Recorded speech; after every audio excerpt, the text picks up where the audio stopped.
So I want to welcome you all to Within Meditation's Teacher Conversation, talking all about gratitude today. And I'm joined by three lovely Within teachers, Kimberly Cooper, Kim Nicol, and Stephanie Osborne. And I myself am Tasha Brown, and I'm Within Meditation's community manager, and I also occasionally teach.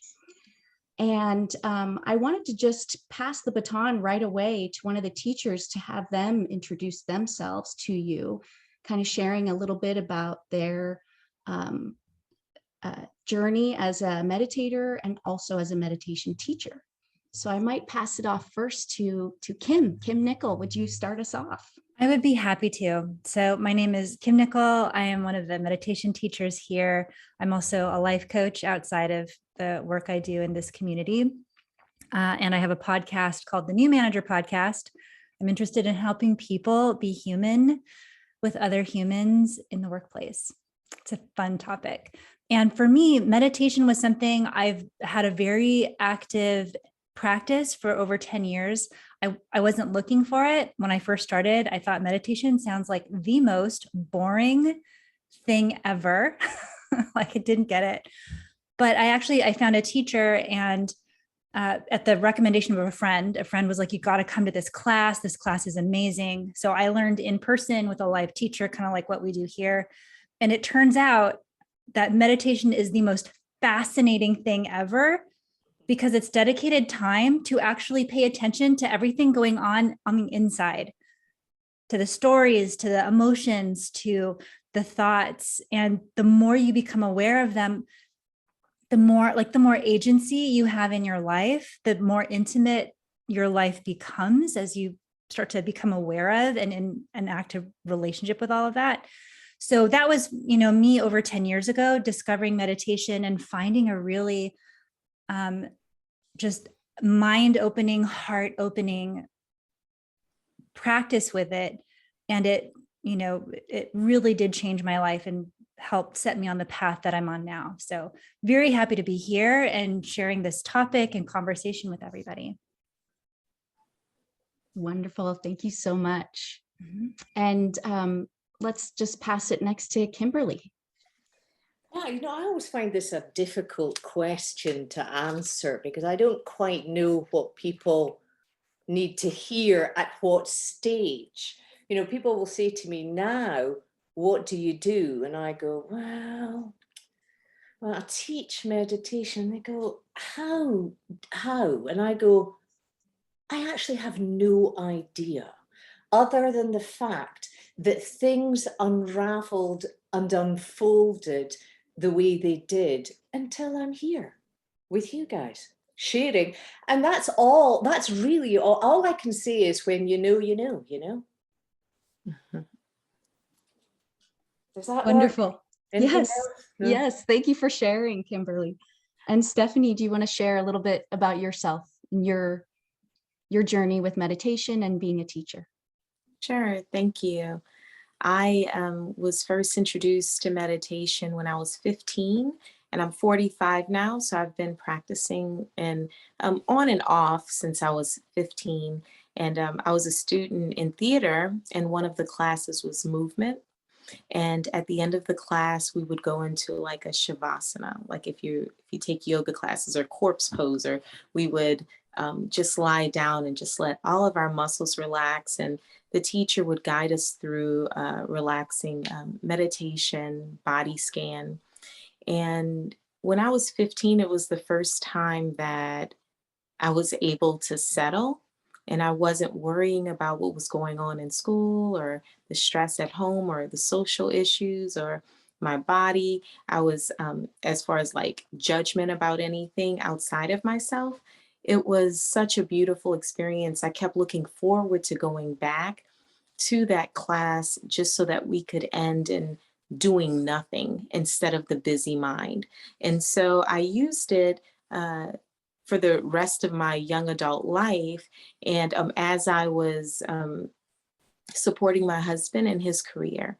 And so when I turned 38, I was like, oh my gosh, I'm going to be 40 soon. And I thought, what do my kids know that I do for a living? I support my husband, but I wanted my daughter to understand a woman's autonomy and what does a woman do to stand in her power, and she does what she loves. So I told my husband, what am I going to do?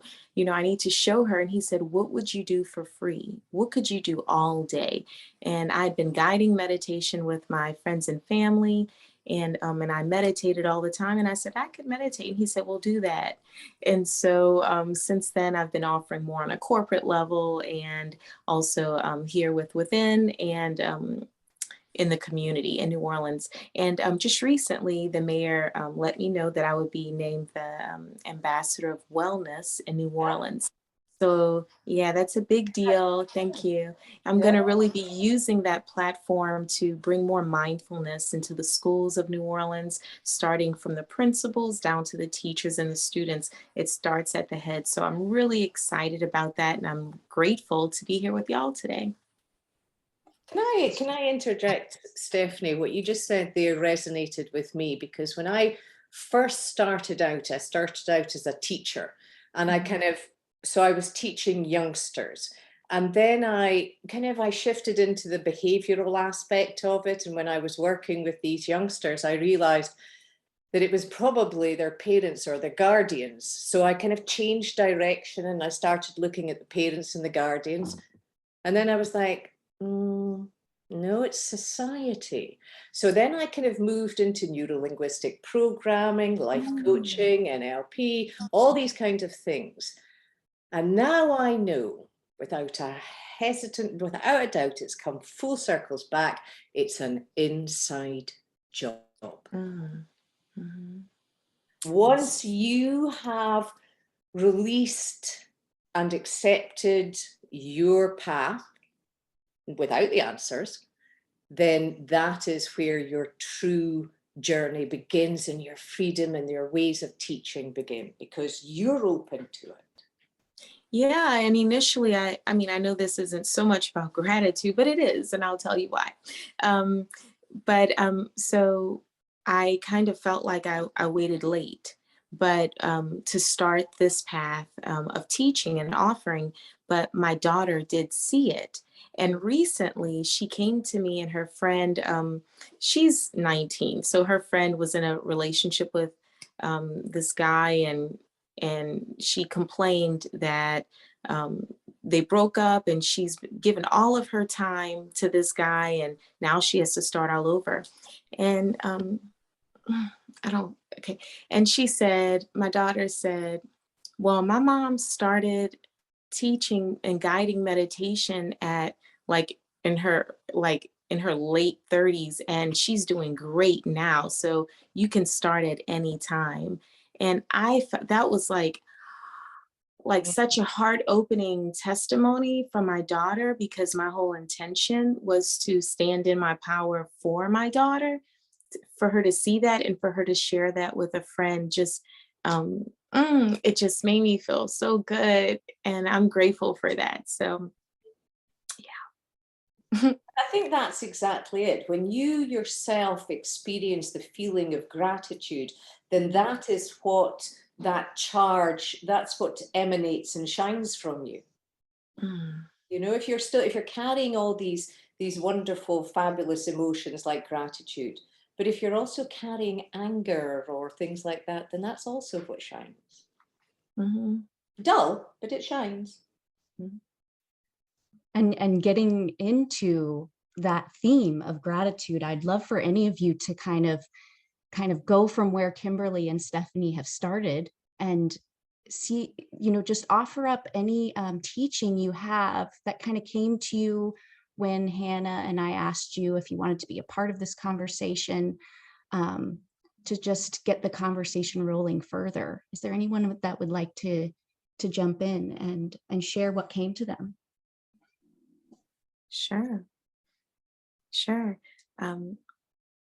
When you all asked us to do this, I thought, what could I share about gratitude? And the things that resonate most for me are that when you live in a state of gratitude, you attract more. good things, but also it raises your vibration so that you see things differently. Your perspective shifts.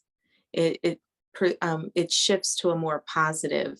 It's like when you're already thankful. It just feels good, and you're able to. So Albert Einstein said in The Secret. I don't know if y'all ever saw The Secret, the law of attraction, but he said that imagination is the something to life's coming attraction. Do you remember what that was?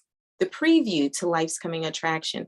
And it starts with being grateful for what you already have, and more of those things come to you. The more grateful you are for what you have, more things come into your life that you can be grateful for. And I want to add on that, like, so appreciating this conversation, and everyone who here is also live. And also, if you're here live, you can also ask questions or comments into the chat. And I think we'll also have opportunities to ask questions of the group live. But, for me too, so part of my journey with gratitude has also had the experience where I'm like, I just can't find it. Like, it feels like I'm trying to falsely manufacture something. And I've, sat with this and sort of turned it around and, kind of asked this question of like, how does gratitude fit when I genuinely feel like it's very far away, and I can kind of go through the intellectual exercise of it, but it feels hollow. Like, it feels like, okay, I'm grateful for this, I'm grateful for that, but it doesn't feel like I'm not accessing the actual feeling of it. And what has been really helpful for me is including, and this is where mindfulness becomes so valuable. If mindfulness is, can we be present to what, like, the truth of what we're experiencing in this moment? And so if what I'm experiencing in this moment is like deep disappointment or anger or feeling despair or just feeling sad, like feeling deeply sad, then one of the ways I can include gratitude with that is just even this thought of, oh, I don't need to try to change what I'm feeling right now. I don't need to use gratitude as a way to like skip over or talk myself into something else. Like, I can use gratitude from the place of the fact that I'm feeling this emotion, even though it's deeply uncomfortable, is actually a sign that I'm still alive. Like, this is a human emotion. There are so many humans that have also felt this, like the sense of gratitude of like, oh, I can be grateful for this anger because it's signaling something to me. Or I can be grateful that, I'm experiencing all of this emotion, even though it feels terrible, but it's also part of being a human. And I'm willing to be here with all of it. So when we're not trying to resist emotion or bully ourselves out of it, it's so fascinating that the sense that gratitude can actually be bigger. It can hold all of that. And we can also even include it in like a really small, powerful way. Like, we can play it big or we can play it small, which is, even though I'm feeling the weight of this frustration and despair in the presence of like whatever's happening in the world or in my life, even though that's there, it's also true that I can hold like this little warm, furry little animal of gratitude that, like, I'm still happy to be here. I'm still happy that I have community. I'm still happy that the path that brought me here, like, it's still available even when we're having like a full human experience. Mm-hmm. I'll expand on that a little bit. It's a way of looking at the world and all the great, incredible wonder, awe, blessings, whatever you like, with a feeling of appreciation that you get to take that in through all your senses, regardless of whether or not your current situation is to your liking, whether you have a preference as to how it's going to look for you. That's what you said, wasn't it, Kim? It's like a yes and, right? Like, what's interesting with this too, and I think what's really fun about these conversations with all of the teachers is that, we all have our lens and our language. And when we share them, it creates a very rich space, right? It's so additive. And it's also recognizing that everyone in this platform right now is coming in with their own conditioning, their own programming, their own language, their own thoughts, their own belief system, and being accepted and heard. Mm-hmm. Yeah. And I think too, I mean, so it's like we can have sort of, we wake up in the day and we kind of go through the day, and we can either just be kind of carried along by it, or we can bring this mindful awareness of what is unfolding now, what am I noticing now, what is emerging now. And that can then give us that space, right between like stimulus and reaction. There is a space, and how we choose to respond in that space is our freedom, is our power. And so as we think about, gratitude, it can be so uplifting to remember and to simply ask, like, what is it that I can feel grateful for? Like, can I, kind of go from neutral to like, actually, you know what, this glass of water is amazing. Like, how grateful am I to have this glass, to have this water? Like it's we can find wonder through gratitude in really ordinary moments. And there are so many different ways that we can use gratitude, that we can engage it, that we can use it in our own lives. And then I can't remember, I think Stephanie or Kimberly probably both mentioned this, but like what you hold radiates out. So whatever you're holding radiates out. And it's really neat to realize and to feel into that with gratitude. I'm not sure if you can see what Kim's doing there, but Kim's actually going, it radiates out, it radiates out. So gratitude is a heart-centered approach. It's not about going, oh, thanks for that, thank you, I'm grateful for this. It has to come from a place of peace in your heart, and a piece of your heart as well at the same time. So I like that the fact that you were doing beaming out of your heart center, that's exactly where it comes from.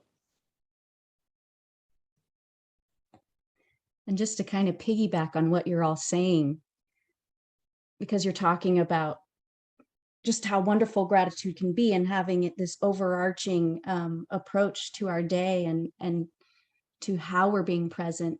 How do we cultivate it, either through meditation or other ways? And even, Kim, like you were talking about, when you're feeling those other emotions of anger, whatever, there are ways to cultivate it then too. If you guys could share your insights about how to do that. I like to write down, just start my day with writing 5 things that I'm grateful for. Or sometimes when I'm guiding, I'll just ask folks to say one thing and expound on it in 3 ways. For example, I'm grateful for this space because it's safe, it's quiet, and it's clean. And that allows you to not just maybe make a list, but if there's only one thing that you can name, you can expound on it and make that larger. Mm-hmm.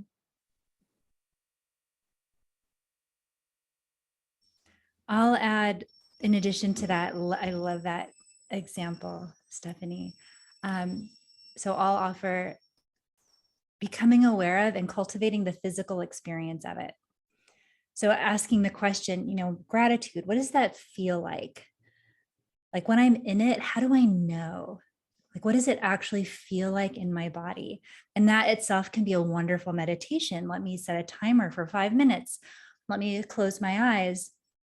Let me ask myself, what's something that I've recently felt gratitude for? Let me see if I can call in that sensation, call in that experience. What does that feel like? How do I know?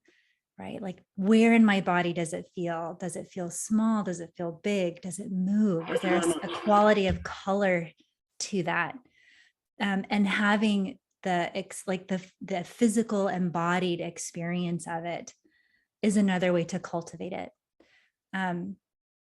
I feel like, and just like as just one final note around that, like when we think that emotions are things we experience in a physical way, connecting with what Kimberly was sharing, right? Emotions don't live here.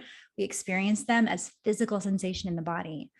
And so you can think of it almost like your posture, right? So when we kind of like readjust or become aware of our physical, how we're embodying ourselves physically, one of the ways we can connect that with emotion, whether it's gratitude or anything else, is through, let me really embody and feel the sensation in my physical self and just get curious about that and spend some time in that.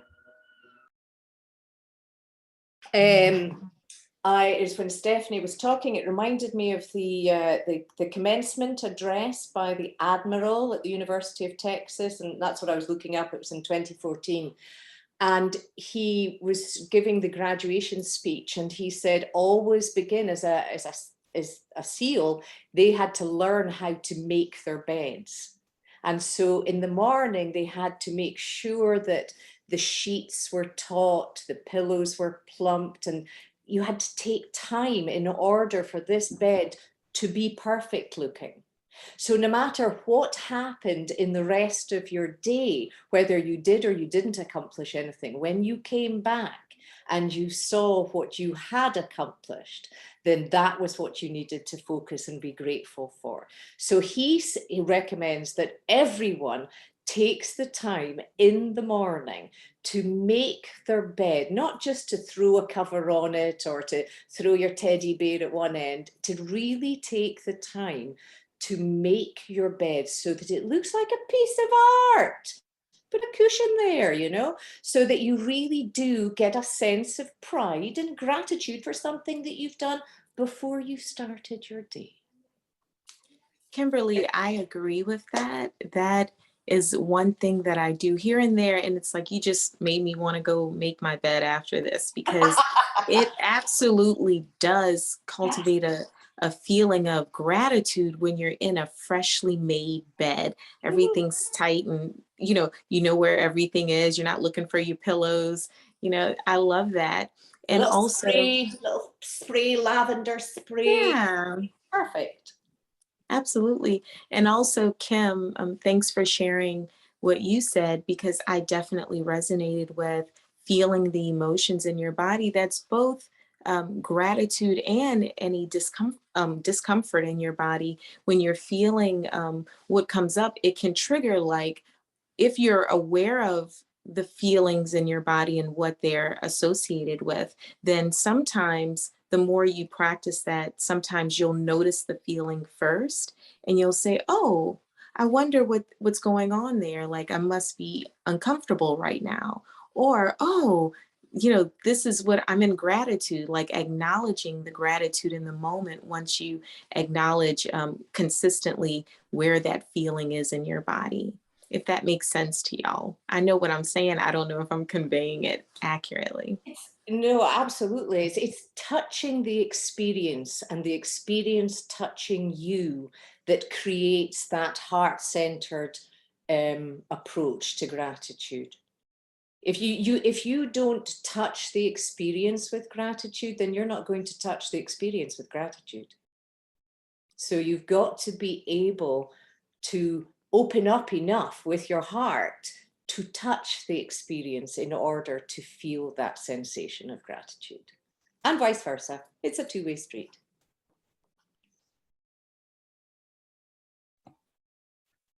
And what you just said, Kimberly, I think is sometimes hard for people to open up.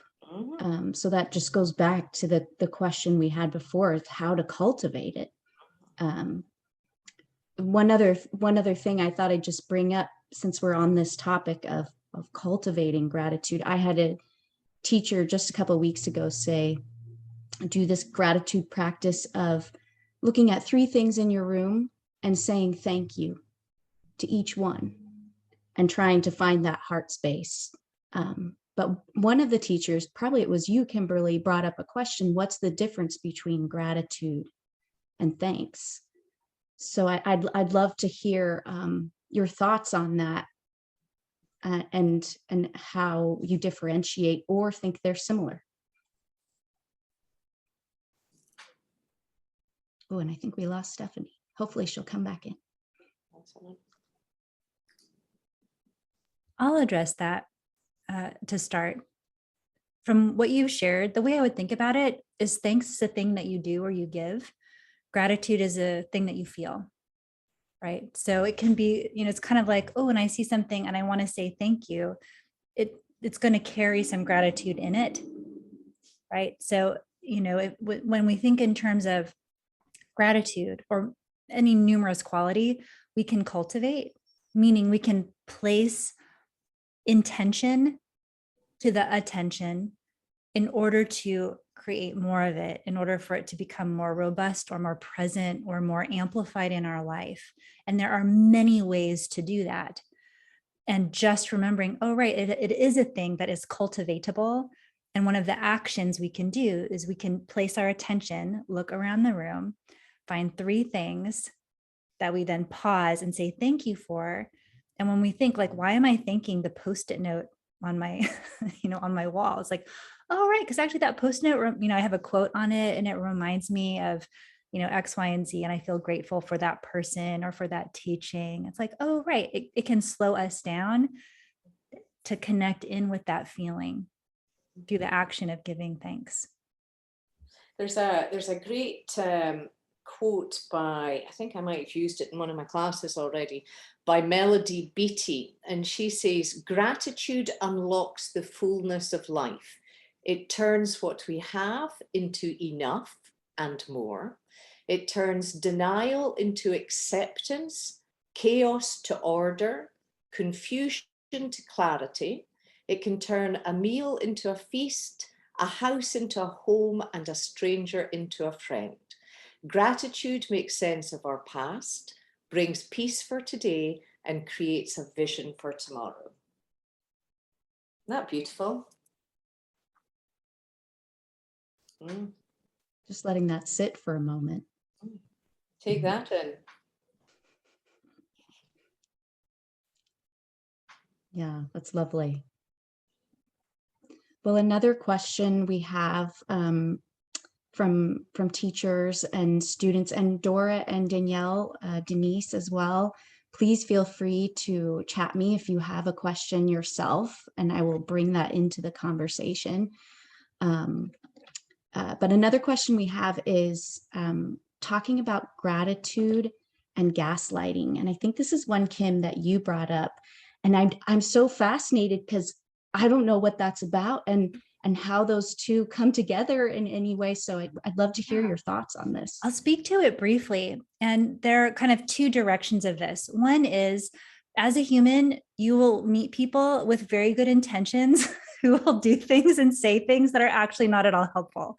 So for example, if you're in a state where you're feeling, deep grief, deep pain, deep frustration, and someone says, you know what, just be grateful, find the gratitude. And you're thinking, I want to punch you in the face because that is not where I am right now. And I feel like my experience is being minimized and being overlooked. And like, you're not honoring or respecting the experience I'm in right now.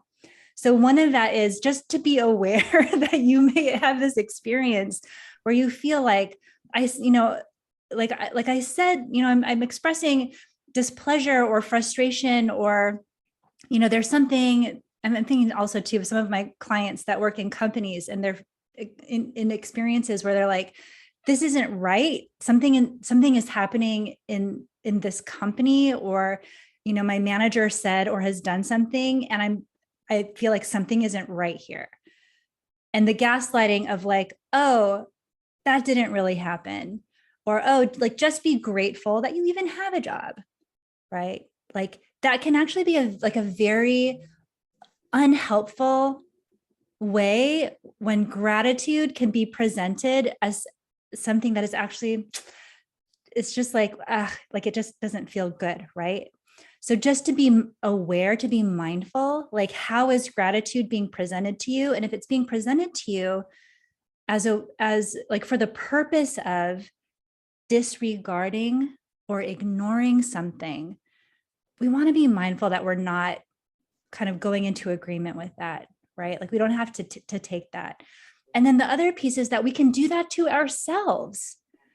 We can say, you know, like this job doesn't feel right, but I should just be happy that I have one, rather than like, okay, I am happy that I have this job, and there's also something else here that needs to be addressed, right? Or, oh my gosh, this is, yes, okay, sorry, just new idea came in, right? Which is because years ago, I remember being in a relationship with a person, a romantic partner. It was not a great relationship. But my thought at the time was, I should just be grateful that someone wants to be with me, right? So there are ways that we can use gratitude kind of like in a way to ignore or to not give attention and respect to kind of something else here that is really important, right? And so I wanted to name that because I think sometimes, you know, we can get really excited about the gratitude part, because when it feels really genuine, it feels really good.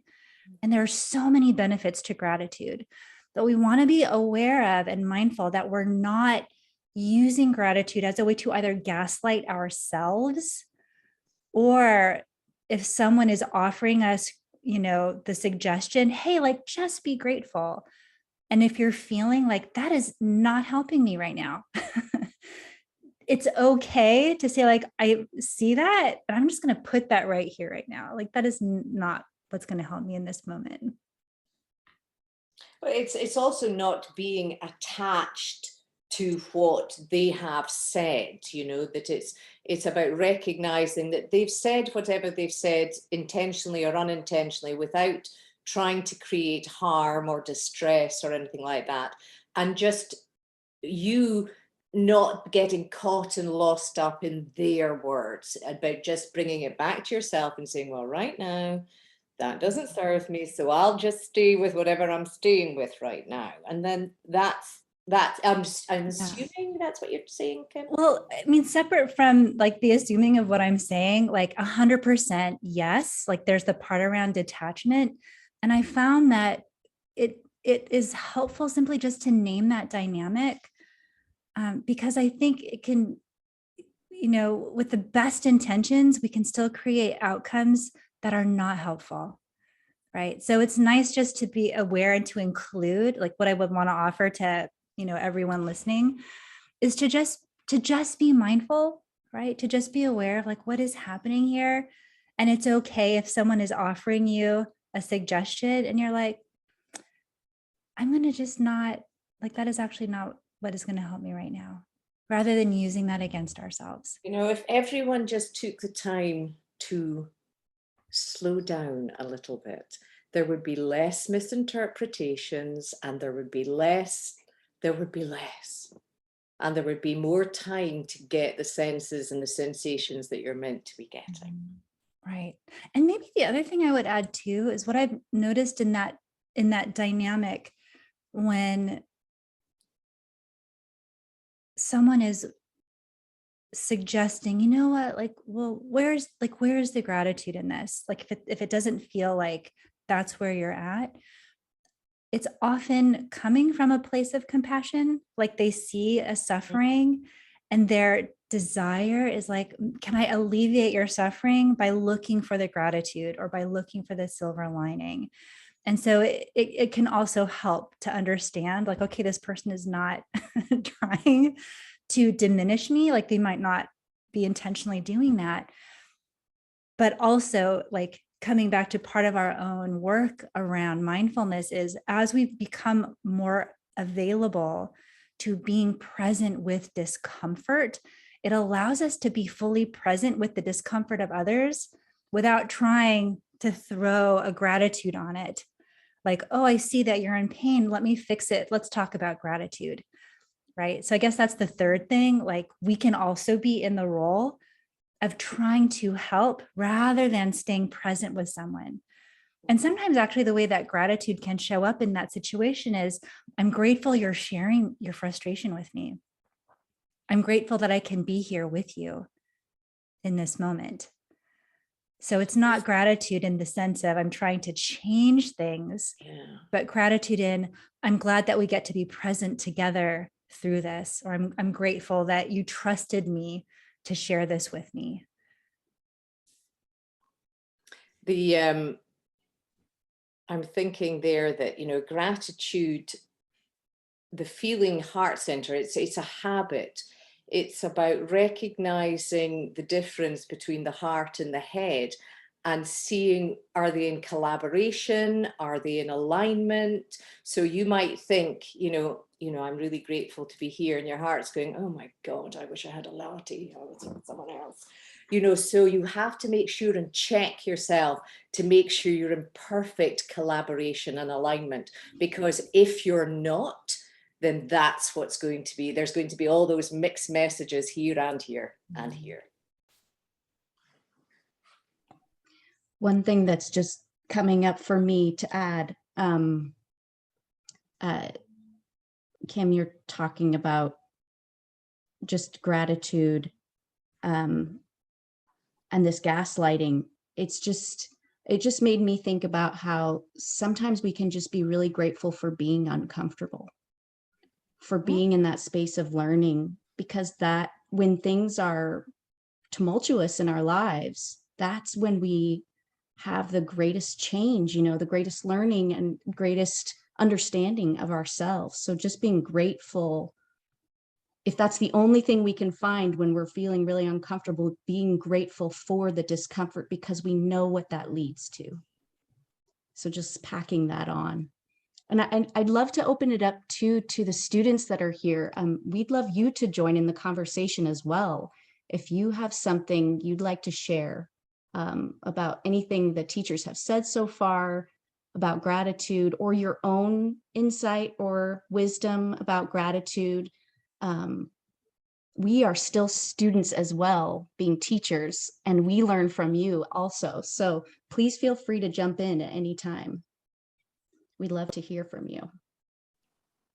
Yeah, I just want to say how amazing this is. It's really happy learning from all of you. Let's see all of you. I feel like I'm holding on a little bit to the gaslighting, because I'm realizing I do that to myself a lot. Just be like, yeah, I have like a wonderful life. Like, why am I, feeling worried or complaining, or at least to myself? And then figuring out how to be like, okay, kind of, that's an interesting perspective. We can be appreciative or grateful for the uncomfortable. But my question is, like, how do you really feel that though? Like, so you have that preference, want everything to feel good. I can write a list, like, okay, yeah, I'm grateful that it's uncomfortable. I guess my question is, how do you really get yourself to believe that? That's an awesome question. And you've also just beautifully described like this, this is the ancient teaching, right? Like the wheel of samsara, that, I want to move towards comfort. I want to run from discomfort. And part of that practice is, how can I be willing to understand that comfort is temporary, as discomfort is also temporary? And how can I find equanimity, or a quality of peacefulness in being present with both, right? Because the crazy making is when we're trying to run out of one and just like hold on to the other, right? And so that sense of like, personally, ways that I've found that help are realizing, oh, I'm doing that thing that humans do, where I'm really wanting to like minimize all the discomfort in my life. I'm wanting to resist it, avoid it, numb it. I'm wanting to do everything but stay present, get curious, turn towards it and ask, what does this actually feel like? Right? Like let go of the story and just get into the direct sensation and experience of it. So this intentional practice has been like very transformative for me. And also just remembering and feeling that sense of connection, like, oh yes, just like all humans, my instinct is going to want to move away from discomfort, right? And then that curiosity of like, I wonder what this is about. I wonder what I want to do with this. I wonder what this has to teach me or show me. This is a fascinating experience, right? So those are some thoughts. Such a good question, Danielle. Thank you for that answer. Denise, do you want to unmute and go ahead? I see your hand up. Yeah, so this this idea of the gaslighting and gratitude also really spoke to me, because I think it happens a lot, and it was like, I just never heard that named before. So that was like just a huge light bulb. And I remember in my family, you know, I would like complain about something growing up. I didn't like anything. It doesn't matter what, you know. But my mother would just get, oh, you are so ungrateful and you're such an ingrate. And like, you know, it's just been there in me for like all these years. Intuitively, I knew that that wasn't exactly right. But just to hear it named and say, okay, but I can have two thoughts at once, and I can have two experiences, and I can be grateful for all those things. 1,000%, on my knees grateful, open to the whole universe of gratitude, and still this other thing exists. And it doesn't take away from it. It doesn't take away from the gratitude, and the gratitude doesn't negate the, you know, it's just that it's all okay, that there's like a whole spectrum of experiences that we can have at the same time. And I feel like that's like something really important to train myself on. Thank you for sharing that. I love what you said, your language around the spectrum of experiences. That feels so true. And yeah, like once we have the awareness of it, it can really shift then, you know, everything in our relationship of it.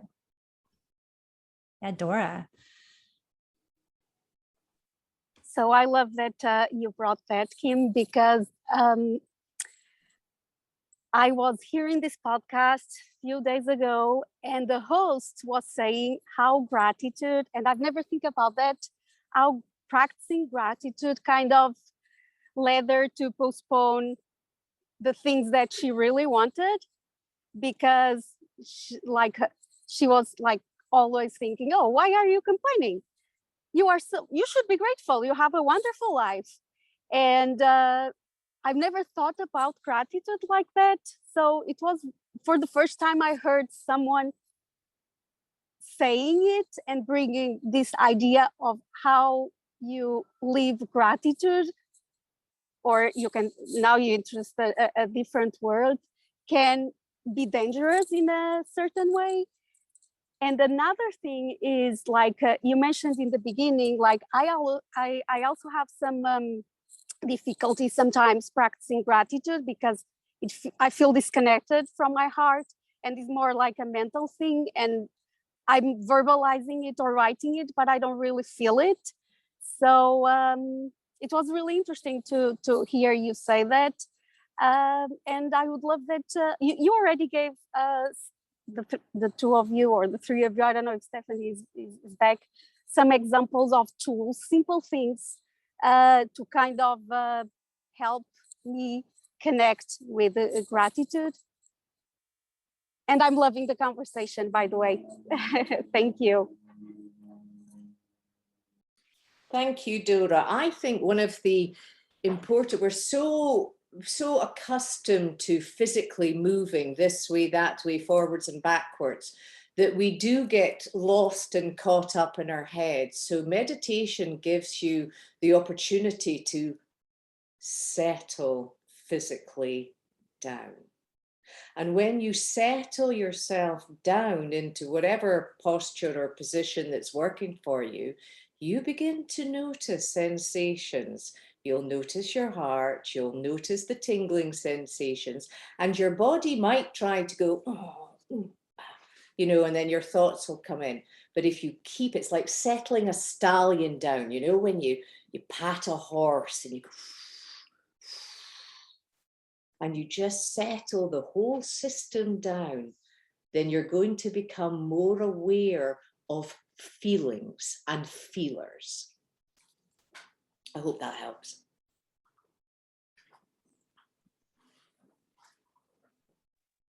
I would also love to add, like, thank you, Kimberly, for that, and the reminder of the body that, yeah, like that gratitude isn't the here. But also, Dora, like what you spoke to around the way I heard it was can I want something more or want something different, and have that not mean anything about my level of gratitude? Like, and also actually speaking to, looping in what Denise was sharing as well. So what I've seen a lot as humans is that and I think there's actually a lot of messaging we see reflected around us, that if you're satisfied and content, that's like resting and it's bad. That ambition or striving, I think we really celebrate striving in this culture. I think especially in America, we really celebrate the striving, right? And what's really interesting is when our desire for growth is not attached to the striving or to like being unsatisfied. Like if you decided, I am super satisfied, I actually am very content in my life, I'm very grateful for so much in my life, and at the exact same time, I'm really curious about what else is available. What would it look like to expand? What would it look like to do it differently? You know, you can be really grateful for your job and really good at it and still think, I wonder what it'd be like to do this job, but like somewhere else in a different way. And so the desire for change does not have to signal a lack of gratitude or the presence of discomfort, but it can actually be a signal that you want to grow and expand and experience something else as a human with the time you have here on the planet, which is temporary, right? Like, not to bring it down, but like, that's kind of the counterpoint too, right? Like, all of this is, how do we use our time on the planet? How do we experience ourselves and each other? Well, that just on that note, there's two things. When you put things into the bigger picture and you realize that we're all these little people on a spinning ball of mud in outer space, you suddenly go, oh, wait a minute. Okay, which color? Doesn't matter. There's bigger pictures out there that we can be grateful for, and just to experience that alone is just like, oh, right, okay. Well, and we're just nearing the end of our time, so I thought I would just open it up to the teachers if you wanted to say any last kind of thoughts or insights before we wrap up. And also, when you're done offering whatever last words you have, letting everybody know when you regularly teach at Within, or in your case, Kim, since you're not on the roster right now, regularly, when you might be subbing for someone. So please, maybe Kimberly first, you're unmuted. Well, I want to just round up with this poem by A.A. Milne, who was the author of Winnie the Pooh. And it says, Piglet noticed that even though he had a very small heart, it could hold a rather large amount of gratitude. So, and I teach Tuesday mornings at 6 a.m. What time zone? That's 8. Well, yeah, that's Pacific. So that's 9 a.m. Eastern. Yeah, 8 a.m. with me, which is far more, far more sociable, or yeah. Amazing. Well, I will share from my kind of closing thought. My heart feels so full right now. I feel so much gratitude for our community. I really believe that meditation is something that brings us closer together and creates connections. And it can be a very isolating thing if you're just doing it by yourself alone in a room with an app.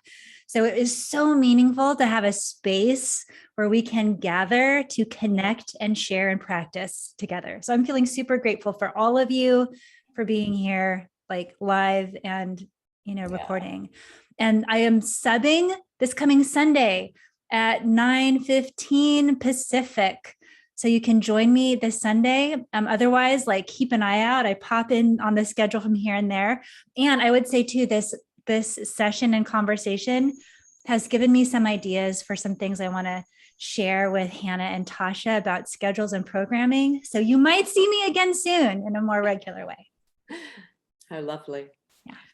Wonderful. And I'm just very grateful to both of you teachers. And I'm so sad we lost Stephanie, but technology, I'm sure we love it and we're grateful for it. And it doesn't always serve us. But so grateful to the two of you for coming, for taking your time, for sharing your thoughts and wisdom, and to all three of the students that are here. I just loved hearing all your sharing and your questions.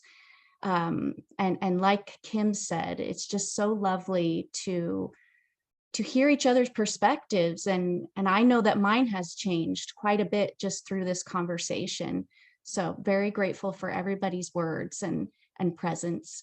And before we go, I just want to remind the students and the teachers that there is a day-long retreat coming up September 3rd, and that's in Green Gulch, and that's maybe 45 minutes from San Francisco. And then also Devin Pipers is opening up her mindful living circles, and those start September 6th. So you can go to the Within website under events, and you can find all the details for those events coming up. Yeah, I think that's about it. And would love for everybody to unmute, and we could all say goodbye at the same time and maybe wave or whatever comes to you. And let's see, everybody unmuted. And on the count of 3, 1, 2, 3.